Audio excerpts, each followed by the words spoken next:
Hello guys, ഞാൻ വന്നിരിക്കുന്നത് jet പാക്കിൻ്റെ ഒരു പുതിയ വീഡിയോ ആയിട്ടാണ്. നമ്മൾ ഇന്ന് സംസാരിക്കാൻ പോകുന്നത് എങ്ങനെയാണ് ഒരു ക്വിക്ക് റിപ്പയർ അല്ലെങ്കിൽ എന്താണ് ജെറ്റ് പാക്കിലെ ക്വിക്ക് റിപ്പയർ എന്ന ഫംഗ്ഷനാലിറ്റിയെ പറ്റി നമുക്ക് പറയാനുള്ളത്, അല്ലെങ്കിൽ എന്താണെന്ന് നമുക്ക് പഠിക്കാമെന്ന്. സോ ക്വിക്ക് റിപ്പയർ എന്ന് പറഞ്ഞു കഴിഞ്ഞാൽ നമുക്കറിയാം, നമ്മുടെ ഒരു വർക്ക് ഫ്ലോ, അതായത് നമ്മുടെ പ്രധാനപ്പെട്ട work flow, main work flow എന്ന് പറഞ്ഞു കഴിഞ്ഞാൽ നമ്മളൊരു കസ്റ്റമർ വരുന്നു, ആ കസ്റ്റമർ നമ്മുടെ ഇതിലേക്ക് വരുന്നു, അവരുടെ ഡീറ്റെയിൽസുകൾ നമ്മൾ ശേഖരിക്കുന്നു, അതിനുശേഷം നമ്മൾ ജോബ് ക്രിയേറ്റ് ചെയ്യുന്നു.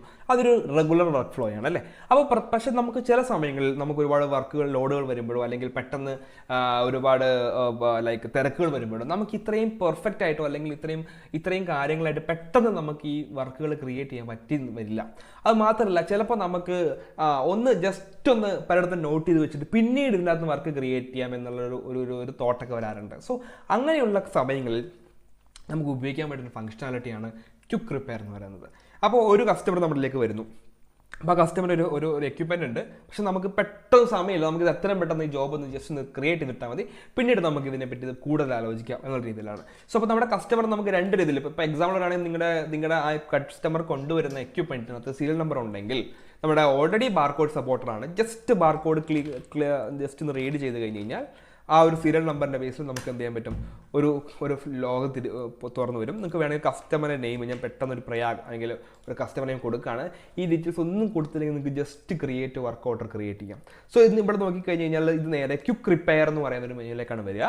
നിങ്ങൾ കിട്ടണമെങ്കിൽ നമ്മുടെ റിപ്പയറിൻ്റെ മെനുവിനകത്ത് ക്വിക്ക് റിപ്പയർസ് എന്ന് പറയുന്ന മെനുവിലേക്ക് വന്നു കഴിഞ്ഞാൽ നിങ്ങൾക്ക് ഈ മെനു കാണാൻ പറ്റുന്നതാണ്. സോ ഇവിടെ നോക്കിക്കഴിഞ്ഞാൽ ഞാൻ ജസ്റ്റ് നമ്മുടെ ഡേറ്റ് വെച്ചും സെർച്ച് ചെയ്യാണ്.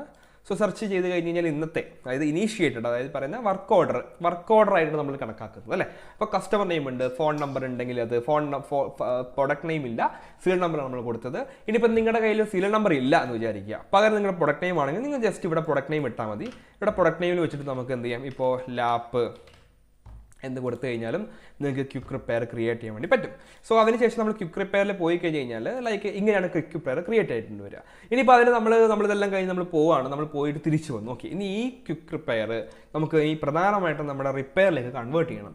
സോ അതിനെന്താണ് ചെയ്യാൻ പറ്റുക എന്നുള്ളതാണ്. സോ ഇവിടെ നോക്കിക്കഴിഞ്ഞാൽ ആക്ഷൻസ് രണ്ടെണ്ണം ഉണ്ട്. ഒന്ന് ക്യാൻസലിംഗ് ആണ്. ഇപ്പോൾ സപ്പോസ് ഇപ്പോൾ നമുക്ക് ഈ വർക്ക് ഓർഡർ, ഇപ്പോൾ ഞാൻ ബേസിക്കലി ഒരു ഇൻസ്പെക്ഷന് വേണ്ടിയിട്ട് ഞാൻ ആഡ് ചെയ്തതാണ്, ജസ്റ്റ് ഒന്ന് ആഡ് ചെയ്തു. ഓക്കെ, കസ്റ്റമർ പറഞ്ഞു വില്ലിംഗ് അല്ല, ഓക്കെ എനിക്കത് താല്പര്യമില്ല. ഓക്കെ, അങ്ങനെയാണെങ്കിൽ നിങ്ങൾ എന്ത് ചെയ്യുക, ജസ്റ്റ് അത് ക്യാൻസൽ ചെയ്ത് കൊടുത്തേക്കുക. സോ അത് ക്യാൻസലായി, ഈ വർക്ക് ഓർഡർ ക്യാൻസലായി, പ്രത്യേകിച്ച് അതിനകത്ത് നമുക്ക് നഷ്ടമല്ല ലാഭമൊന്നുമില്ല.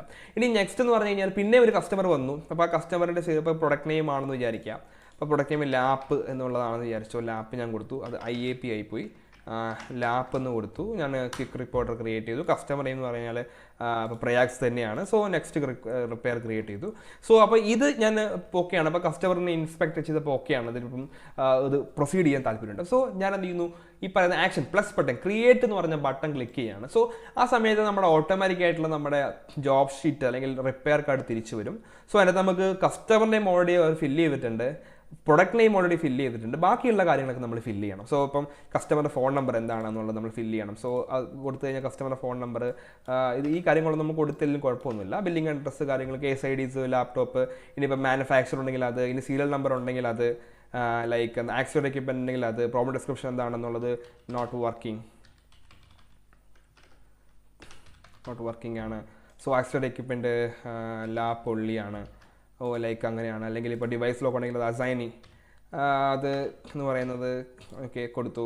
ബില്ലിംഗ് ആൻഡ് പേയ്മെൻറ്റ്സ് ഒക്കെ ഉണ്ടെങ്കിൽ ഓക്കെ കഴിഞ്ഞു. അപ്പോൾ എന്ത് സംഭവിച്ചെന്ന് വെച്ച് കഴിഞ്ഞാൽ ഈ ഒരു പർട്ടിക്കുലർ വർക്ക് ഓർഡറിൽ നിന്ന് നമ്മൾ എന്ത് ചെയ്യുന്നു, പുതിയൊരു വർക്ക് നമ്മൾ ക്രിയേറ്റ് ചെയ്തു. ഇപ്പോൾ ഞാൻ ഇന്നത്തെ ഡേറ്റ് വെച്ച് സെർച്ച് ചെയ്യുകയാണെങ്കിൽ നമുക്ക് കാണാൻ വേണ്ടി പറ്റും. സോ കണ്ടോ, ഇന്നത്തെ 2 വർക്കുകൾ ഇവിടെ കാണുന്നുണ്ടോ. ഓക്കെ, പ്രധാനമായിട്ടും ഈ ഒരെണ്ണം എന്ന് പറഞ്ഞു കഴിഞ്ഞാൽ പ്രധാനമായിട്ടും ഈ ഒരു വർക്ക് ഓർഡറിന് ക്രിയേറ്റ് ചെയ്തതാണ്. അപ്പോൾ നമ്മൾ ജസ്റ്റ് ഒന്ന് വ്യൂ ചെയ്യുകയാണെങ്കിൽ ഇവിടെ നോക്കിക്കഴിഞ്ഞാൽ വർക്ക് ഓർഡർ നമ്പർ എന്ന് കാണാൻ പറ്റും. അപ്പോൾ ഈ 12 എന്ന് പറയുന്നത് നമ്മുടെ വർക്ക് ഓർഡർ നമ്പറാണ്. ഈ വർക്ക് ഓർഡർ നമ്പർ എന്നാണ് ഇത് വന്നിട്ടുള്ളത്. സോ നമ്മൾ ജസ്റ്റ് നമ്മുടെ ക്വിക്ക് റിപ്പയറിൽ പോയി കഴിഞ്ഞ് കഴിഞ്ഞാൽ നിങ്ങൾക്ക് അറിയാൻ പറ്റും, ഇവിടെ നമ്മൾ എന്താ പറയുക, അഡ്വാൻസ് ഫിൽറ്ററിലേക്ക് പോയിട്ട് നമ്മുടെ serial number, product name, job status click ചെയ്യാം. സോ ഇവിടെ നോക്കി കഴിഞ്ഞാൽ വർക്ക് ഓർഡർ നമ്പർ 12 കണ്ടോ, അത് ക്ലോസ്ഡ് ആണ്. എന്ന് വെച്ച് കഴിഞ്ഞാൽ ആ ഒരു വർക്ക് ഓർഡറിൻ്റെ ബേസിസിൽ നമ്മൾ എന്ത് ചെയ്തു, നമ്മൾ പുതിയതായിട്ട് ഒരു വർക്ക് ക്രിയേറ്റ് ചെയ്തു എന്നുള്ളതാണ് ഇവിടെ മനസ്സിലാകുന്നത്.